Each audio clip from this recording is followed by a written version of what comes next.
يهده الله فلا مضل له ومن يضلل فلا هادي له واشهد ان لا اله الا الله واشهد ان محمدا عبده ورسوله ارسله بالهدى ودين الحق ليظهره على الدين كله ولو كره المشركون. اللهم صل على محمد وعلى ال محمد كما صليت على ابراهيم وعلى ال ابراهيم انك حميد مجيد. اللهم بارك على محمد وعلى ال محمد كما باركت على ابراهيم وعلى ال ابراهيم انك حميد مجيد. اما بعد وخير الهدي هدي محمد صلى الله عليه وسلم وشر الامور محدثاتها وكل محدثة بدعة وكل بدعة ضلالة وكل ضلالة في النار. يا أيها الذين آمنوا اتقوا الله حق تقاته ولا تموتن إلا وأنتم مسلمون. أعوذ بالله من الشيطان الرجيم. بسم الله الرحمن الرحيم.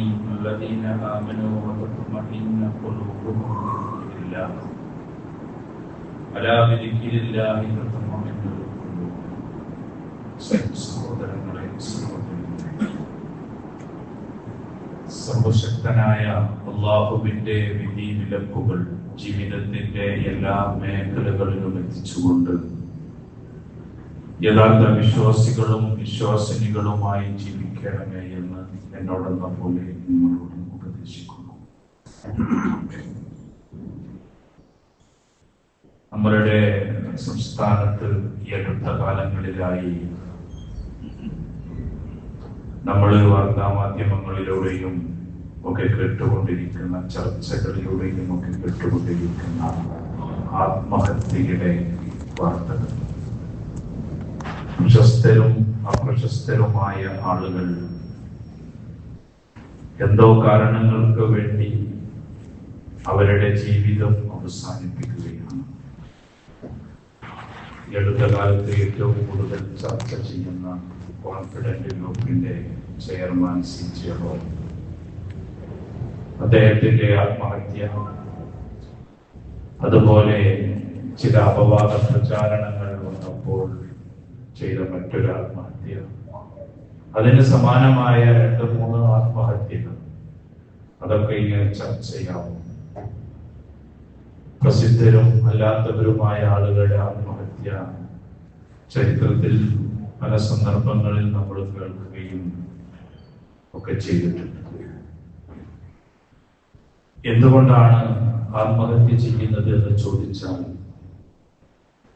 അതിനൊരുപാട് കാരണങ്ങൾ പലരും പറയാനുണ്ടാകും. വല്ലാത്ത കടം വന്ന് ആത്മഹത്യ ചെയ്തവർ, അഭിമാനത്തിന് ക്ഷതം വന്നപ്പോൾ ആത്മഹത്യ ചെയ്തവർ, മാനസികമായി ചില പ്രയാസങ്ങൾ ഉണ്ടായപ്പോൾ ജീവിതം അവസാനിപ്പിക്കാൻ തീരുമാനിച്ചു.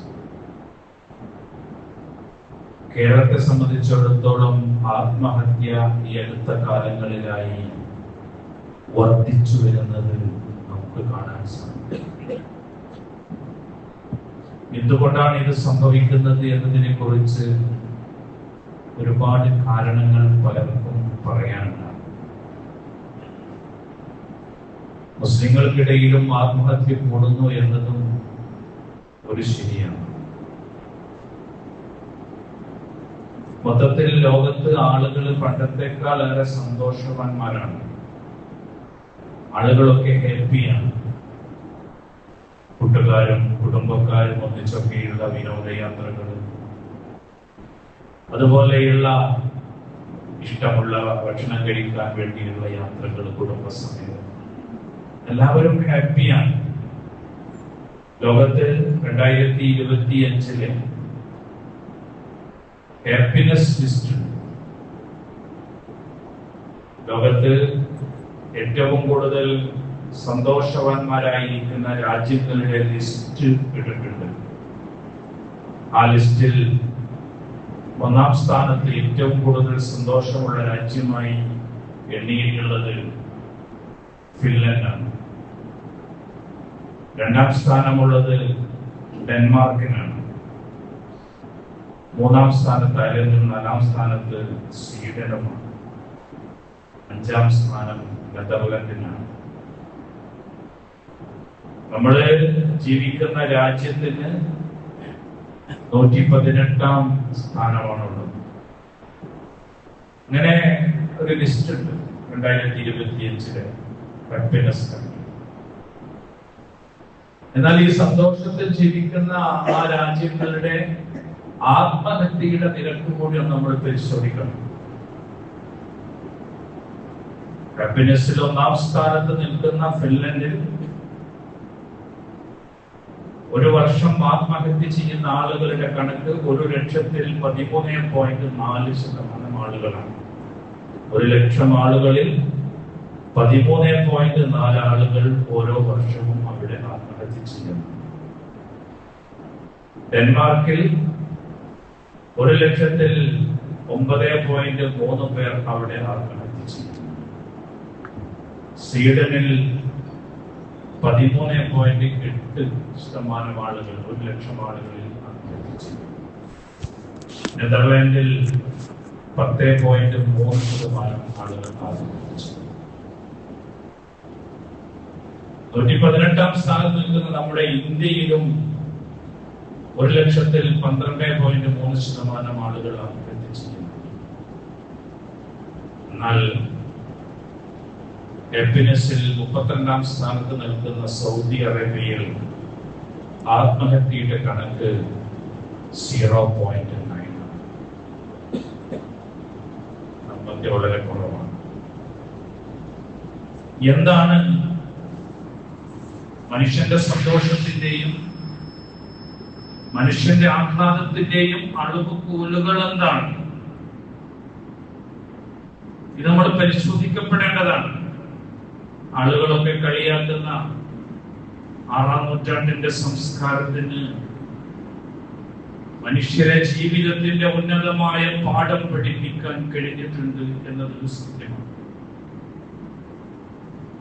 മനുഷ്യന് ഒരുപാട് പുരോഗതിയുണ്ട്. നമുക്കൊക്കെ സന്തോഷത്തിന് പണ്ടൊന്നുമില്ലാത്ത ഒരുപാട് സന്തോഷത്തിന്റെ യാത്രകൾ നമുക്ക് കണ്ടെത്താൻ കഴിയും. അങ്ങനെയാണ്, എല്ലാ വീടുകളും അങ്ങനെയാണ്.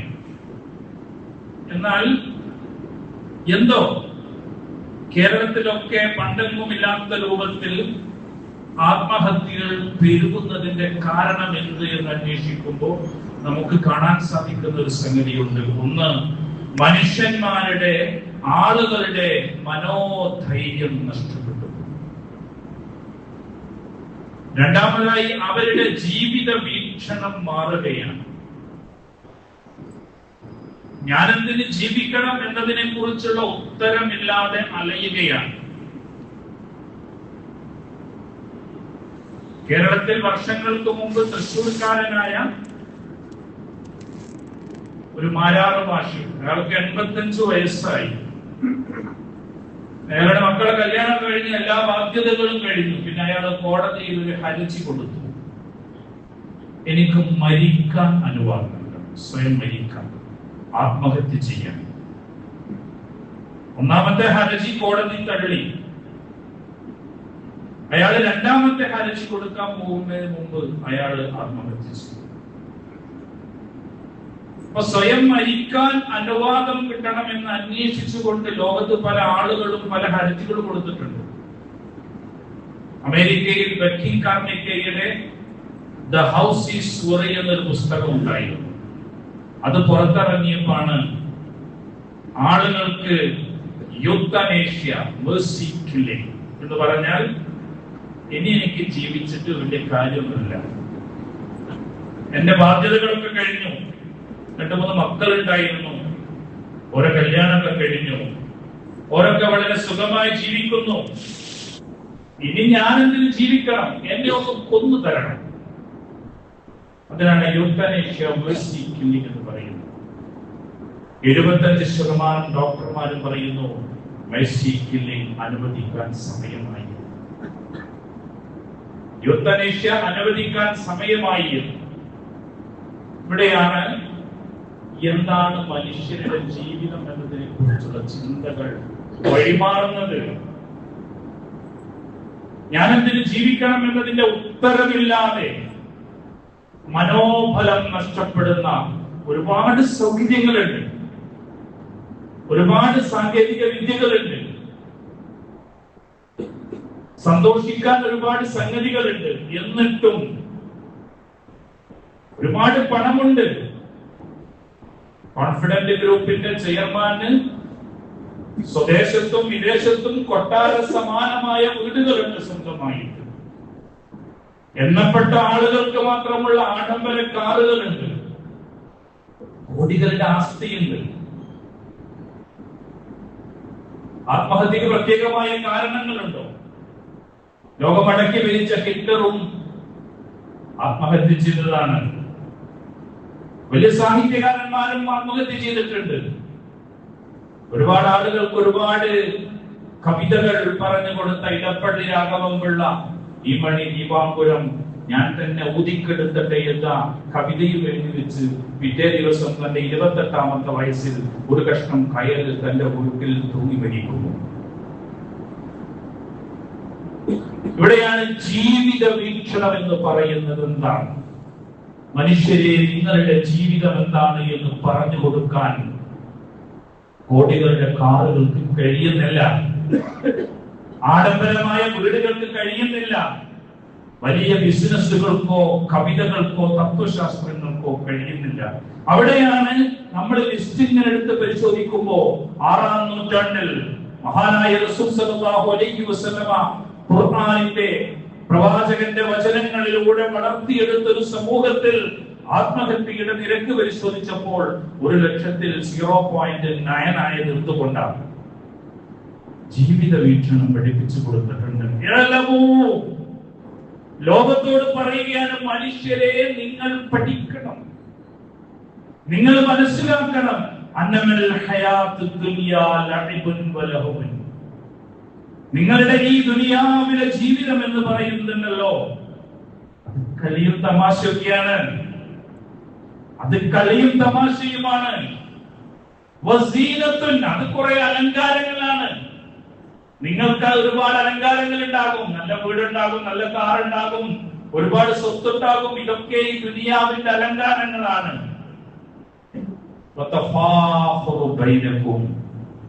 അതുകൊണ്ട് നിങ്ങൾക്കിടയിൽ നിങ്ങൾ ഇങ്ങനെ അഭിമാനം നടിക്കും. എനിക്ക് വലിയ വീടുണ്ട്, എനിക്ക് വലിയ കാറുണ്ട്, എനിക്ക് വലിയ സൗകര്യങ്ങളുണ്ട്, എനിക്ക് ഒരുപാട് ബിസിനസ് സാമ്രാജ്യങ്ങളുണ്ട് എന്ന് പറഞ്ഞുകൊണ്ട് നിങ്ങൾ ഇങ്ങനെ അഭിമാനം നടിക്കും. നിങ്ങൾ ഇങ്ങനെ പെരുമ നടിക്കും. എന്തില്? ഫില്ലംവാൽ, നിങ്ങളുടെ ധനത്തിൽ. മക്കളിൽ, എന്റെ മക്കൾ ഇങ്ങനെ ഉയർന്ന സ്ഥാനത്താണ്, അവൻ നല്ല ബിസിനസ്സുകാരൻ, അവൻ നല്ല ജോലിയാണ്, കുഴപ്പമില്ല, എല്ലാവരും നല്ല സെറ്റപ്പിലാണ് എന്ന് പറഞ്ഞുകൊണ്ട് നിങ്ങൾ ഇങ്ങനെ ഈ ദുനിയാവിലെ എല്ലാ സൗകര്യങ്ങളിലും ഇങ്ങനെ അഭിമാനം നടിക്കും. പക്ഷേ അതൊരു കളിയും തമാശയുമാണ്. ഖുർആൻ അവിടെ നിർത്തുകയല്ല. ഏതുപോലെയാണ്? ഒരു മഴ പോലെയാണ് മനുഷ്യരെ. നിങ്ങൾക്ക് കിട്ടിയിട്ടുള്ള അനുഗ്രഹങ്ങളില്ലേ, സമ്പത്താവട്ടെ, സന്താനങ്ങളാവട്ടെ, നിങ്ങളുടെ അധീനതയിലുള്ള എല്ലാം ആവട്ടെ, അതൊക്കെ ഏതുപോലെയാണ്? ഒരു മഴ പെയ്തപ്പോ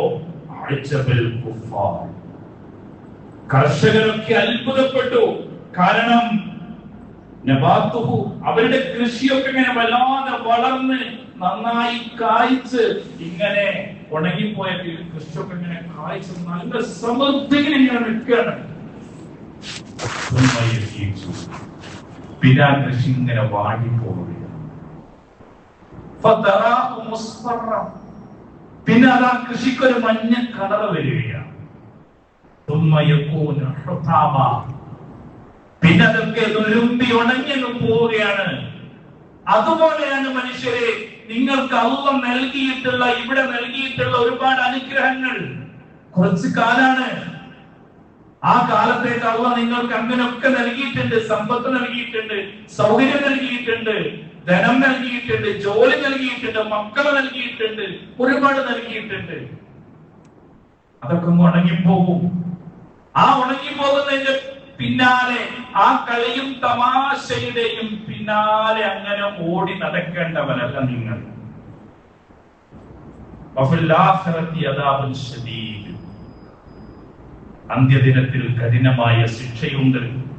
വമഗ്ഫിറത്തുൻ ലില്ലാഹി വരിദ്വാൻ, അല്ലാഹുവിന്റെ അടുത്ത് നിന്ന് പാപമോചനവും അവന്റെ സംതൃപ്തിയുമുണ്ട്. വമൽ ഹയാത്തു ദുനിയ ഇല്ലാ മതാഉൽ ഗുറൂർ, ഈ ഭൗതിക വിഭവങ്ങൾ എന്നൊക്കെ പറയുന്നത് നിങ്ങളെ വഞ്ചിക്കുന്ന സംഗതിയാണ്. നിങ്ങൾ അതിലങ്ങ് മുഴുകിപ്പോകരുത്. ഖുർആൻ ലോകത്തിനെ പഠിപ്പിച്ചൊരു ജീവിത വീക്ഷണാണത്. ഇത് ഉൾക്കൊണ്ടാൽ മനുഷ്യർക്ക് ജീവിക്കാൻ സാധിക്കും. വിശ്വാസിയായി എന്നതുകൊണ്ട് പരീക്ഷണം ഉണ്ടാവുകയെന്നല്ല, വിശ്വാസിയായി എന്നതുകൊണ്ട് നമുക്കാർക്കും ജീവിതത്തിൽ പ്രതിസന്ധി ഉണ്ടാവുകയില്ല എന്ന് കരുതേണ്ടതില്ല. വിശ്വാസിയായ മനുഷ്യനും അവിശ്വാസിയായ മനുഷ്യനും ഈ ലോകത്ത് ജീവിക്കുമ്പോൾ ഒരുപാട് കഷ്ടപ്പാടുണ്ടാകും, ഒരുപാട് സൗകര്യം ഉണ്ടാകും, ഒരുപാട് സന്തോഷം ഉണ്ടാവും, സങ്കടം ഉണ്ടാകും. മഹാനായ റസൂലുള്ളാഹി സ്വല്ലല്ലാഹു അലൈഹി വസല്ലമ അങ്ങനെയുള്ള ഒരു ജീവിതമാണ് നമുക്ക് പഠിപ്പിച്ചത്. സുഖസമൃദ്ധിയിൽ, ഒരു സ്വർണ്ണത്തലികയിൽ ഭക്ഷണം കഴിച്ച്, ഒരു രാജകൊട്ടാരത്തിൽ രാജാവിനെ പോലെ ജീവിച്ച്, ഒരു നാട് ഭരിച്ചൊരു ഭരണാധികാരി ആയിരുന്നില്ല, ഒരു നേതാവായിരുന്നില്ല റസൂലുള്ളാഹി സ്വല്ലല്ലാഹു അലൈഹി വസല്ലമ. ആ പ്രവാചകൻ നമ്മെ പഠിപ്പിച്ചത് വിശ്വാസികളെ നിങ്ങളുടെ കാര്യം വല്ലാത്ത അത്ഭുതമാണ് എന്നാണ്. അജ്ജബൻ, റസൂലുള്ളാഹി പറഞ്ഞു, അത്ഭുതമാണ് ലിഅംറിൽ മുഅ്മിൻ, ഒരു വിശ്വാസിയുടെ ജീവിതം. എന്താണ്? ഇന്ന അംറഹു കുല്ലഹു ഖൈർ, അവന് എന്ത് പറ്റിയാലും ഖൈറായിരിക്കും. ലൈസ ദാക ലിഅഹദിൻ ഇല്ലാ ലിൽ മുഅ്മിനീൻ, ഇത് വിശ്വാസികൾക്ക് മാത്രമേ ഉണ്ടാവൂ. വിശ്വാസികളായ നമുക്കുള്ള ഒരു പ്രത്യേകത എന്താണ് എന്ന് റസൂൽ നമ്മെ പഠിപ്പിക്കുകയാണ്. ഇന്ന അസാബത്തുഹു സറാ, എന്തെങ്കിലും ഒരു സന്തോഷം അവന് വന്നാൽ ശക്കറ, അവൻ അല്ലാഹുവിനോട് നന്ദി കാണിക്കും. അവന്റെ സമ്പത്തിൽ ഒരു അഭിവൃദ്ധി ഉണ്ടായാൽ, അവനൊരു മക്കളുണ്ടായാൽ, മക്കൾക്ക് അഭിവൃദ്ധി ഉണ്ടാകുമ്പോൾ, അവന്റെ ബിസിനസ് വളരുമ്പോൾ അവൻ പറയും അൽഹംദുലില്ലാഹ്, ശക്കറ, ശുക്ർ കാണിക്കും. അവൻ ഫകാന ഖൈറൻ ലഹു, അതവന് ഖൈറായി മാറും.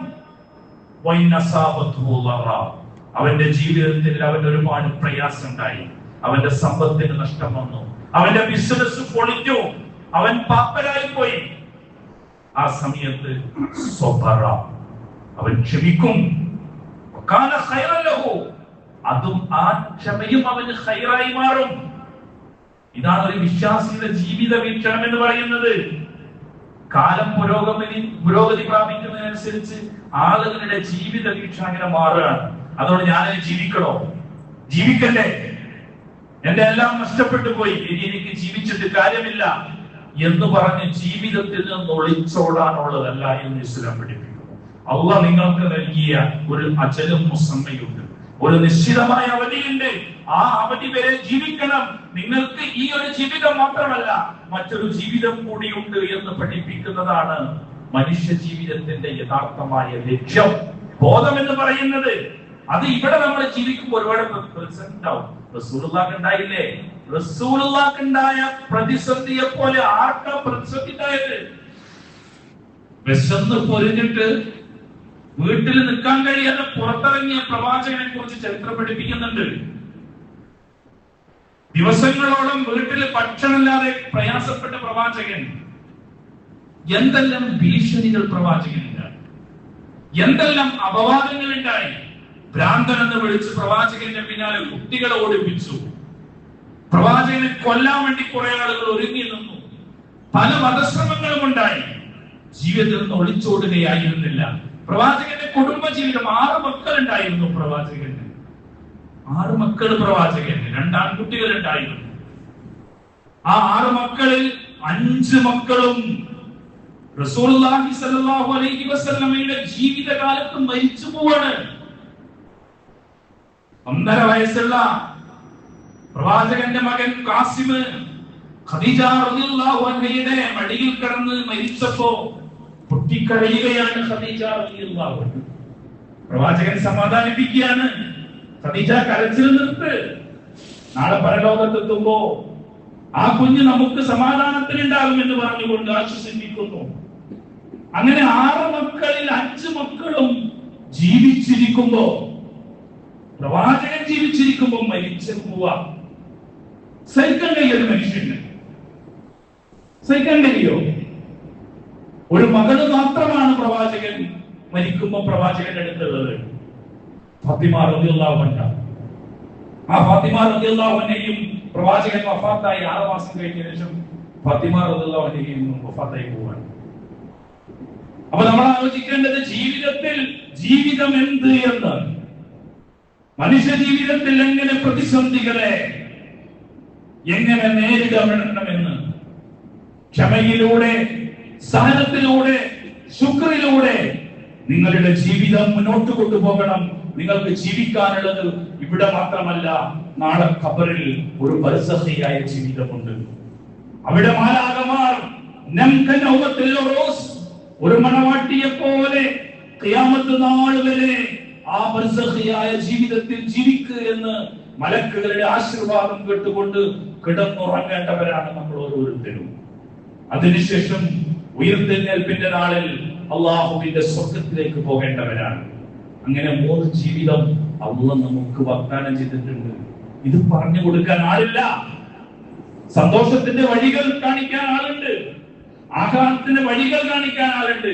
അതൊന്നും മനുഷ്യർക്ക് ആശ്വാസം നൽകുന്നില്ല. ഇവിടെയാണ് സഹോദരങ്ങളെ ജീവിത വീക്ഷണം മാറുമ്പോൾ, മനോധൈര്യം നഷ്ടപ്പെടുമ്പോൾ നമുക്ക്, നമ്മളുടെ കുടുംബങ്ങൾക്ക്, നമ്മളുടെ മക്കൾക്ക്, നമ്മളുടെ തലമുറക്ക് പറഞ്ഞു കൊടുക്കേണ്ടത് ജീവിതം എന്ന് പറയുന്നത് ഇവിടെ മാത്രമുള്ളതല്ല. ജീവിതത്തിൽ സന്തോഷവും സങ്കടങ്ങളും സഹതാപങ്ങളും പ്രക്ഷുബ്ധമായ അന്തരീക്ഷമായിരിക്കും ജീവിതം. അവിടെ പിടിച്ചു നിൽക്കാൻ നമ്മളുടെ ഈമാൻ, നമ്മളുടെ ഖുർആൻ, നമ്മളുടെ പ്രവാചകന്റെ ചിന്തകൾ, ആലോചനകൾ നമുക്ക് പ്രചോദനം. മറ്റൊന്നിനെ കൊണ്ട് സാധ്യമല്ല എന്ന് ലോകം തെളിയിച്ചുകൊണ്ടിരിക്കുന്നു. അവിടെ നമുക്കാണ് പ്രതീക്ഷയുള്ളത്, വിശ്വാസികൾക്കാണ് പ്രതീക്ഷയുള്ളത്. ആ വിശ്വാസത്തെ മുറുകെ പിടിക്കുക, അള്ളാഹുവിനോട് പ്രാർത്ഥിക്കുക, ഹൃദയത്തെ മാറ്റിമറിക്കാതിരിക്കാൻ പ്രാർത്ഥിക്കുക. പഠിപ്പിച്ച പ്രാർത്ഥന. മനുഷ്യന്റെ ഹൃദയം തെറ്റിപ്പോകും. ജീവിതത്തിൽ പ്രതിസന്ധി ഉണ്ടാകുമ്പോ പൈശാചിക ചിന്തകൾ ഉണ്ടാകും. റസൂൽ പഠിപ്പിച്ചു, പ്രാർത്ഥിക്കുക, അല്ലാഹുവേ നിന്റെ ദീനിൽ അടിയുറച്ചു നിൽക്കാൻ എന്റെ ഹൃദയത്തിന് നീ കഴിവ് നൽകണമെന്ന് പ്രാർത്ഥിച്ചുകൊണ്ടിരിക്കുക. അല്ലാഹു